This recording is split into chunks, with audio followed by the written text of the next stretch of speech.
সালাম একটি গুরুত্বপূর্ণ ইবাদত।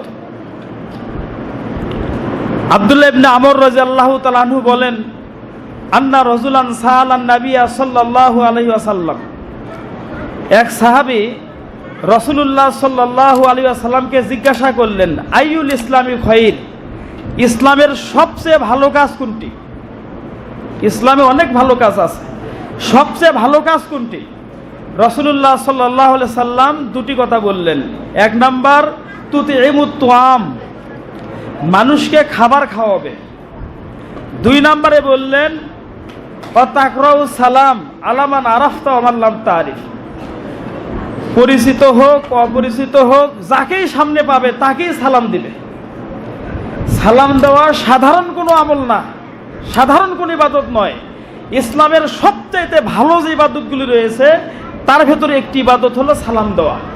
সুতরাং বাবা মা ভাই চাচা আরও যারা মুরব্বী, আমরা যাকেই সামনে পাবো বাসায় গিয়ে তাদেরকে সালাম দেব। আব্দুল্লাহ ইবনে সালাম রাদিয়াল্লাহু তাআলা আনহু বলেন, রাসূলুল্লাহ সাল্লাল্লাহু আলাইহি সাল্লাম যখন হিজরত করে মদিনায় আসলেন, সারা মদিনায় খবর পৌঁছে গেল রাসূল এসেছেন। লোকজন দলে দলে রাসূলকে দেখতে আসলেন, সবার মুখে একই কথা, রাসূলুল্লাহ এসেছেন, রাসূলুল্লাহ এসেছেন, চলো দেখে আসি। আমিও তাদের সাথে গেলাম। অনেক লোক এসেছেন।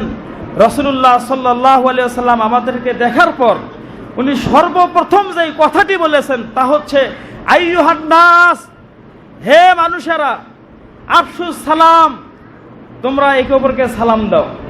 ওয়াতুতিমুত তুআম, তোমরা মানুষকে খাবার খাওয়াও।